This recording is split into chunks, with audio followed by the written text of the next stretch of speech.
Projeto de Xerém. Charles, você vai lembrar que um tempo atrás a gente fez um programa falando sobre Xerém, que o Xerém hoje ele rompeu fronteiras e o projeto maravilhoso de Xerém ele se encontra no Peru, no Chile e no Paraguai.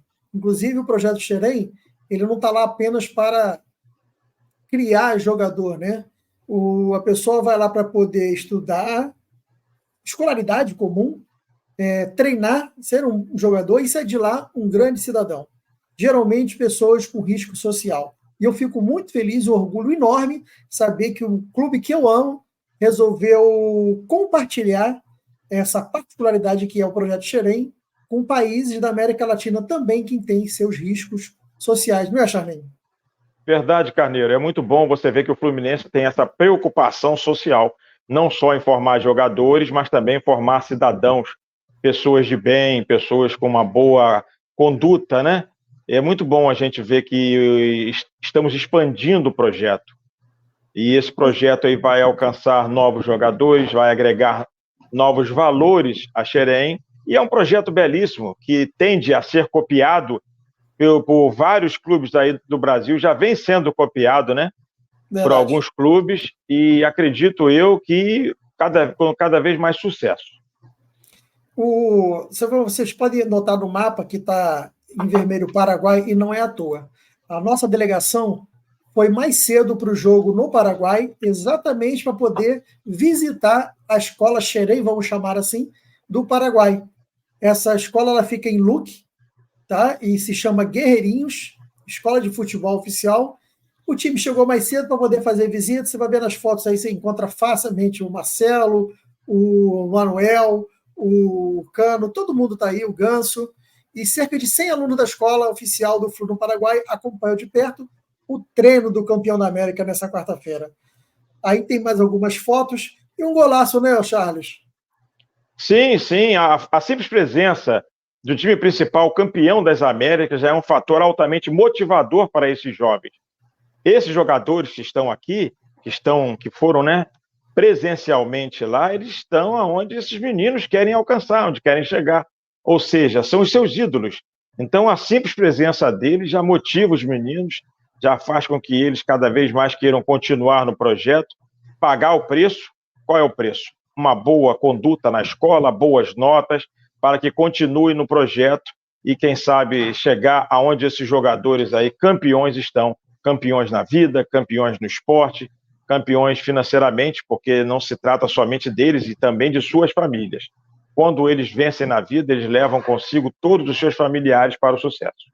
É o que eu falo, o projeto de um jogador, de um garoto desse, não é só para ele, né? Ele leva consigo toda a família que depois ele vai ajudar, ele vai Envolve a todos.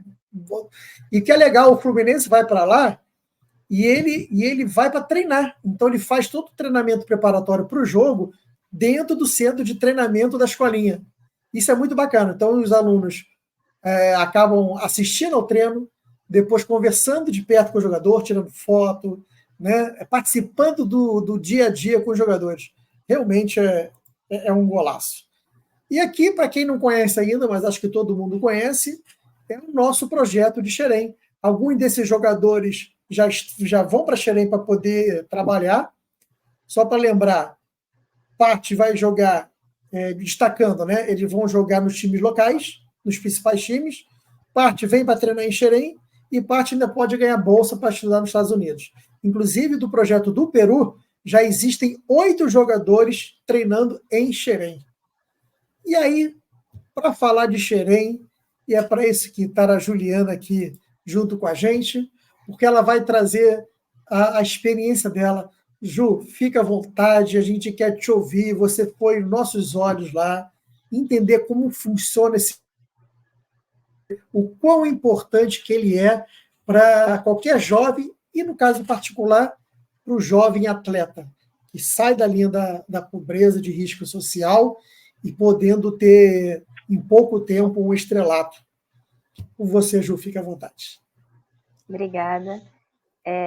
Então, eu tive a oportunidade de conhecer, né, o CT de Xerém em 2017 com a minha faculdade. Eu estava no comecinho do curso. A gente fez uma disciplina sobre as áreas emergentes e uma dessas áreas é a psicologia do esporte. Então, a gente foi lá conhecer todo o espaço, é muito bonito, muito bem estruturado, são muitos dormitórios, a academia é super bem estruturada, o lugar é lindo, muito bem cuidado. Conhecemos algumas pessoas da equipe, o foco mesmo era conhecer as psicólogas, no caso a gente conversou com 2 que estavam lá, elas deram uma pequena explanação sobre o trabalho delas lá, que é um trabalho mais voltado para um acompanhamento psicossocial dos jovens que estão ali, porque são muito novos. Então, é toda essa inserção nesse mundo novo do futebol, né? Além do objetivo, que é a psicologia do esporte trabalha muito com performance. Então, a psicologia, né? Os saberes, as intervenções da psicologia voltadas para um atleta, para um futuro atleta que vai trabalhar com alto desempenho. Foi muito interessante, eu fiquei encantada com o lugar, com a área. Não era uma área que eu tinha nem conhecimento antes, depois eu acabei criando um interesse, porque realmente são muitas questões que atravessam o mundo dos esportes. Aí fazendo os recortes para o futebol, que é um esporte gigantesco, também é uma indústria gigantesca, então são muitos recortes interessantes que elas conversaram com a gente, que a gente depois deu uma estudada, né, quando voltou. Ô, Ju, a gente percebe o quão é importante, né, e cada vez mostra mais, o primeiro aspecto que chama a atenção, né? A gente fala em torno de 100 jovens. Não serão 100 craques. Dos 100 jovens, talvez 3 vão despontar como craque, 4. Como trabalhar a cabeça desse jovem que não consegue... Porque já estar na escola já é uma vitória. Ele tem que entender que ele já passou por uma triagem, ele já conseguiu uma vitória. Dali ser um craque e jogar no Fluminense é uma outra vitória. Como lidar com aquele que não chega, né? Como é que a psicologia pode ajudar nisso? É um trabalho diário, né? Imagino que elas tenham um acompanhamento intenso com esses jovens para entender esse manejo das emoções deles, entender que realmente ser jogador de futebol é um sonho da maioria, mas é uma realidade de poucos. Então, chegar tão perto, né? Que chegar ali a treinar dentro do CT do time e não acabar seguindo a carreira como um grande craque, deve ser uma frustração gigantesca. E o trabalho da psicóloga é realmente fazer esse manejo das emoções. Não tem como tirar a frustração, não tem como fingir que está tudo bem, não vai estar tudo bem, vai ser triste, mas trabalhar as outras possibilidades. Entender que se uma porta se fechou, não quer dizer que todas estão fechadas. Legal essa coisa de porta, porque poucos sabem, né? Não sei se todo mundo sabe, não sei, mas as portas que se abrem nem sempre é só para ser jogador de futebol. Aí já tem relato de pessoa da escolinha que não virou jogador, virou um fisiologista, virou um médico do esporte, virou um fisioterapeuta do esporte, virou um administrador, empresário de jogador. E isso a psicologia ajuda, né? A enxergar essa outra porta, né? Sim. Dentro da psicologia mesmo existe uma área chamada orientação profissional que trabalha especificamente com isso. Não sei se lá dentro eles trabalham essa parte, mas eu imagino que tem um apoio, né, psicossocial, que também tem as assistentes sociais que trabalham junto.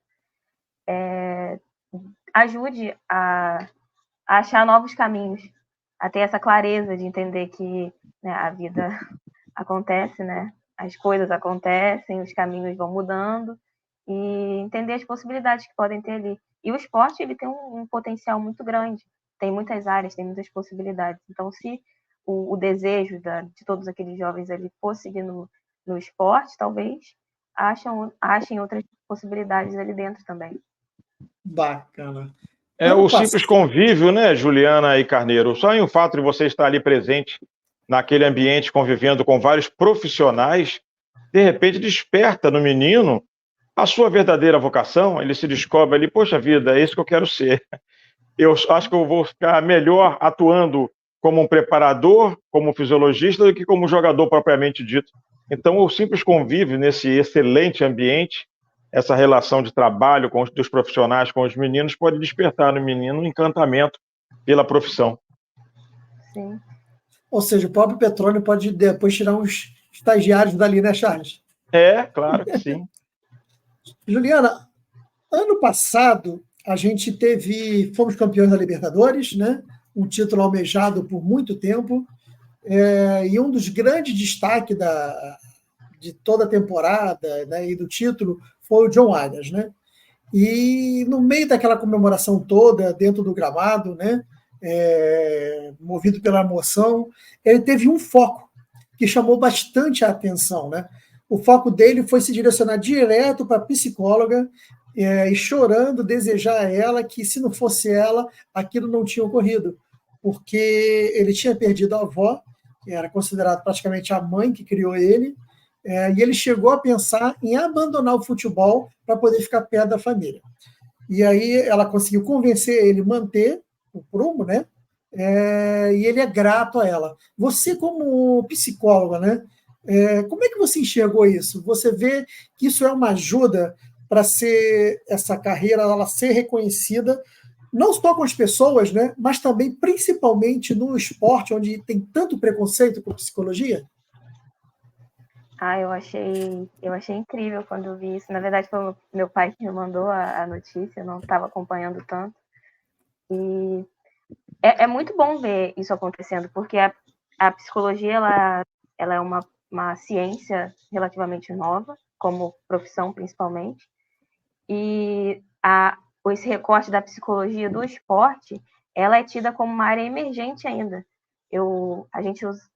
Um dos meus materiais que eu mais usei na faculdade foi um livro se eu não me engano, é de 1999, que apresentou a psicologia como área emergente. E eu me formei em 2023, ainda falando da psicologia do esporte como uma área emergente. Ou seja, ela está emergindo há mais de 20 anos e ainda tem todos esses tabus para quebrar. E assim, eu vi aquela fala dele, toda o holofote em cima da psicóloga como um ponto importantíssimo para a gente começar a discutir mais sobre as possibilidades de um trabalho psicológico dentro dos esportes, principalmente falando de esporte de alto rendimento, que a gente está falando ali não só das questões que são referentes ao exercício, ao esporte, né, que são muitas, mas também a toda a pressão que o atleta sofre.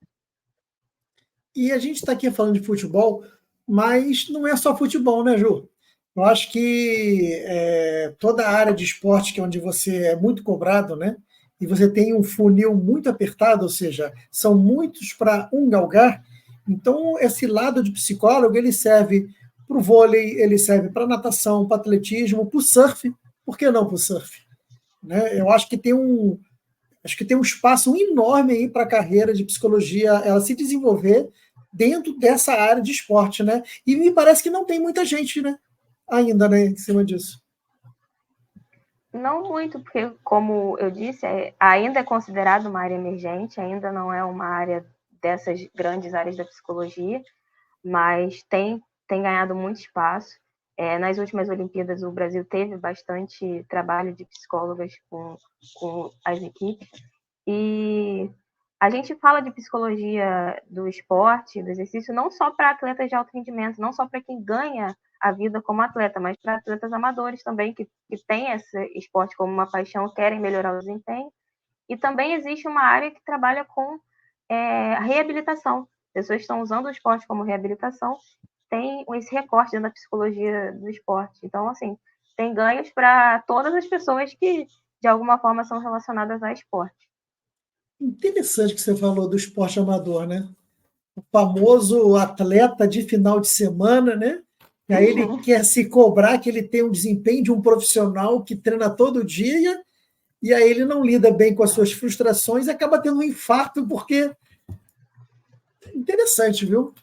Eu realmente não tinha pensado nisso. É um trabalho bem diferente, porque quando você fala do alto rendimento, você trabalha com uma pessoa que vive para aquilo. Então, assim, você está trabalhando com uma pressão muito grande, você está trabalhando com todo o significado da vida da pessoa, um peso gigantesco em cima das competições. E quando você fala do esporte amador, você está falando de uma pessoa que está conseguindo conciliar o esporte com uma vida com outras prioridades. Então, são trabalhos diferentes, mas são igualmente importantes. Uma pessoa que queira, né, realmente levar o esporte adiante, participar de competições, mesmo que não seja o foco da vida dela, é uma coisa importante. Então, imagino que seja muito proveitoso o trabalho da psicologia do esporte nesse ponto. Não, bacana. Eu trouxe o exemplo aqui, né, que a gente lembrou da psicologia com o episódio do Arias, que ganhou a Libertadores, né, e dedicando a psicóloga e tal.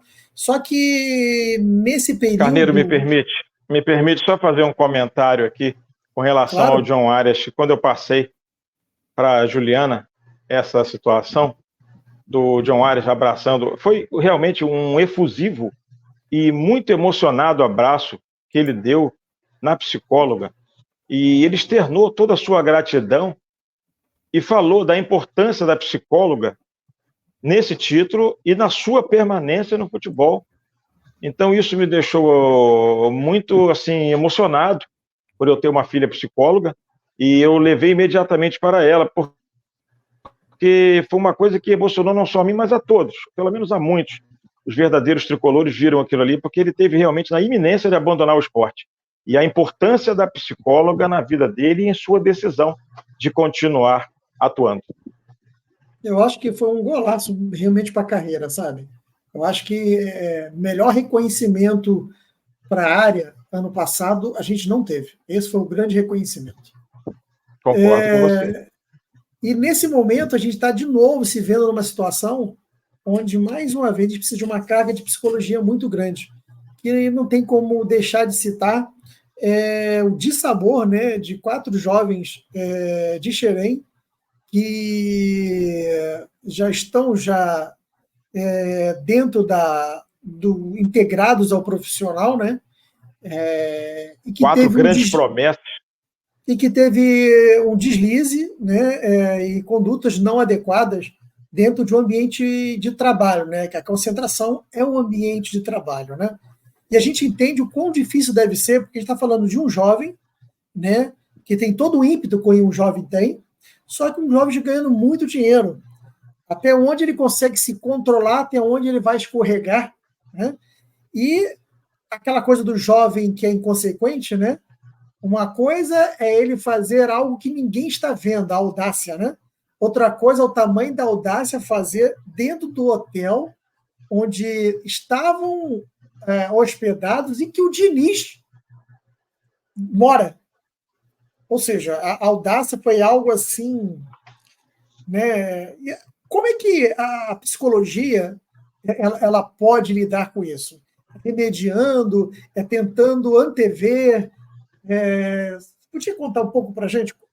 Porque isso realmente foi uma ruptura e eu não vejo outra saída a não ser a psicologia para não deixar isso acontecer, para reintegrá-los no grupo e eles não repetirem isso e continuar a carreira brilhosa que eles têm pela frente e não acabar prematuramente.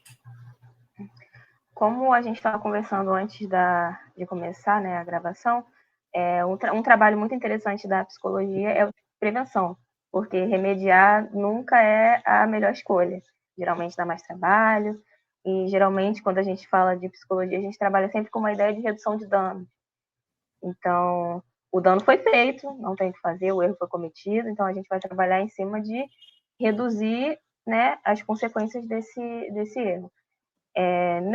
Eu não sou psicóloga do esporte, não estou falando especificamente aqui desse ponto, mas na psicologia em geral, eu acho que é entender que o erro foi cometido, aceitar que a situação foi feita, porque ficar lamentando, ficar pensando em e se não tivesse feito, isso vai gerar dor de cabeça que não é muito resolutiva. O que pode pensar é, daqui para frente, o que pode ser feito para evitar esse tipo de situação e, assim, evitar.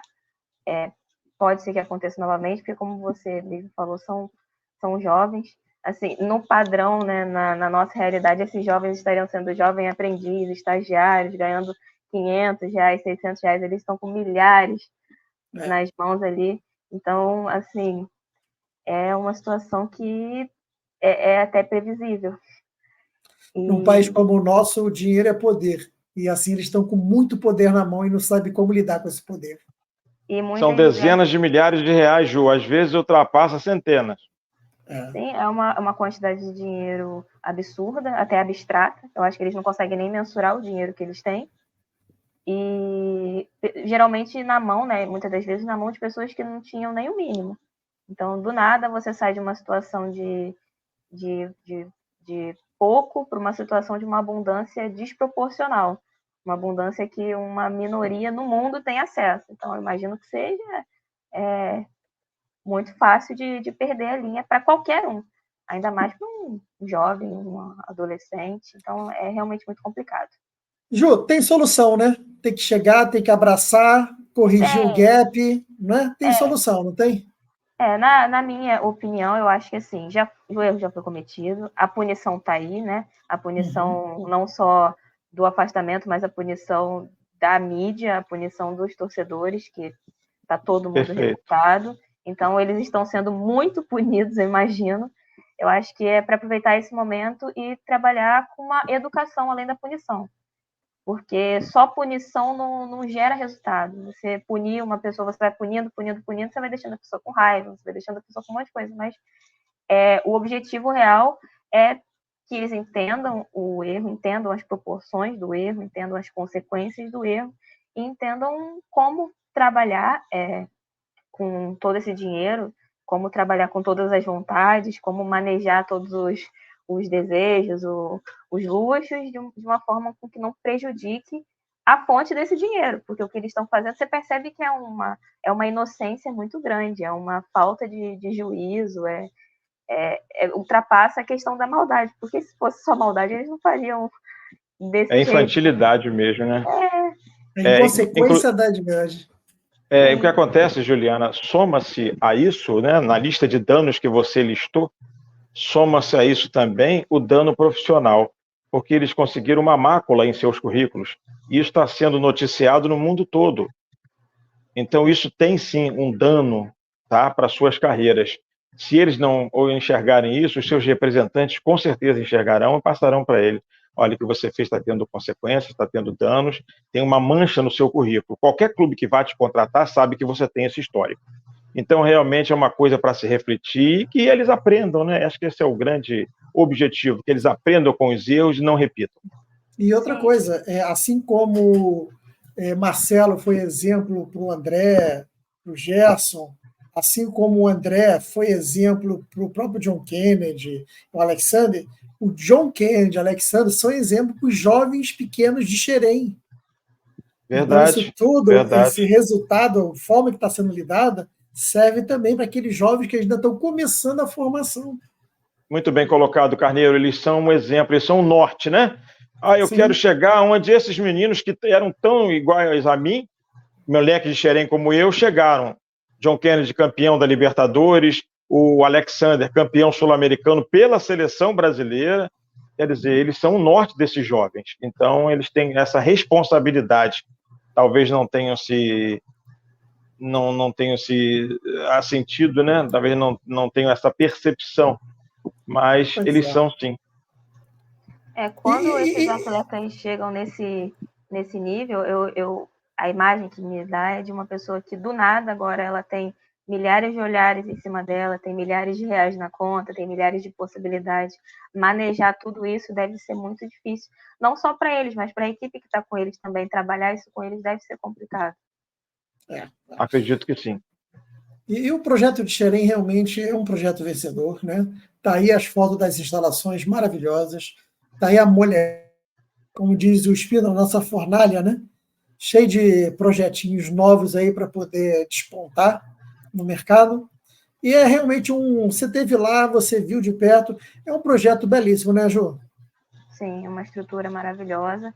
E eu acredito que o Fluminense já esteja tão estruturado com isso por essa questão do pioneirismo, né? O Fluminense é muito pioneiro nessa revelação de jovens talentos, então acho que eles já estão bem cientes de como que funciona. E uma das que vocês citaram antes da gravação e até aqui, que está no site, inclusive, do Fluminense, é que o objetivo deles não é só formar jogadores. Eles formam pessoas boas para terem atletas bons, para terem jogadores bons. É um trabalho dentro e fora do campo, muito importante, porque não tem como desvincular a pessoa que está fora do campo e a pessoa que está dentro do campo. Então, trabalhar os dois para no futuro evitar situações como essas que aconteceram é muito importante. Eu tive um professor que dizia que você consegue ensinar muito bem a técnica para o sorriso, mas nunca o contrário. Ou seja, você consegue fazer com que uma boa pessoa seja um bom profissional, mas nunca vai conseguir fazer com que um bom profissional seja uma boa pessoa. Então, o Xerém, eu penso que trabalha exatamente nessa base. Fazer primeiro boas pessoas para que se tornem bons profissionais, como o Carneiro bem citou, seja qual área escolher. Sim. Ju, eu quero agradecer a você, ao seu tempo que você dedicou, para você ver como é que esse bate-papo foi tranquilo. Já estamos aqui há meia hora. É verdade. Foi muito bom, muito esclarecedor. É legal as pessoas entenderem um pouco como funciona. Esse nosso canal ainda está começando. A gente tem um público muito variado. A gente tem gente que está nos seguindo, acompanhando do Peru, do Chile. Do Panamá. E é legal a gente passar para ele um pouco esse outro lado, né? E de quem andou lá vendo e está nessa área de psicologia tão importante para todos os jovens. É um olhar técnico, né? É um olhar técnico, um olhar de uma profissional, é uma opinião técnica. A gente aqui é torcedor. Juliana Exatamente. não, Juliana é uma profissional da área qualificada para nos dar o seu parecer. Ju, obrigado, Juliana. Muito obrigado. Fique à vontade o dia que você quiser aqui falar. Eu quero combinar com falar alguma coisa. Vem aqui, o canal está aberto. Tá bom? Muito obrigado. Eu que agradeço. É sempre um prazer falar de psicologia. Eu sou apaixonada pela área. E esse recorte do esporte, como eu falei, é muito interessante. Isso daqui foi só alguns comentários. Tem muita coisa que dá para falar ainda. Então, quem tiver interesse também, eu, como na época eu estudei, no YouTube tem muito vídeo falando sobre isso, sobre psicologia do esporte aí para os curiosos. É uma área muito interessante, vale a pena dar uma pesquisadinha. Você quer deixar seu e-mail para a galera, se quiser te fazer alguma pergunta? Eu posso contato? deixar. Posso deixar o meu e-mail profissional, é julianadesantepc@gmail.com. desante@gmail.com. Espera aí. Ih, Juliana, errei. Não é PC de psicóloga, PSI. Tá. Juliana PC@gmail. É PC? Não, PSI. Não. Esse agora tá certo, Ju. Isso, acho que tá certo agora. Então tá aí, galera, para quem quiser fazer pergunta, quem quiser se consultar. Mas você que é um atleta, né, nem que seja de final de semana, talvez você precise aí. Tem aquele amigo nosso, né, ô Charlie? Aquele que acha que é Cristiano Ronaldo, né? Que chega na pelada e se sente. E ele vê nossos vídeos. Acredito você que sim. É o nosso Cristiano Ronaldo, ó, é um bom caminho, viu? Obrigado, Juliana. Muito obrigado. Boa noite. Até a próxima. Tchau, tchau. Boa noite a todo mundo aí. Boa noite, Juliana. Muito obrigado pela sua participação. Tchau, gente. Tchau. Muito bom, né, Charlene?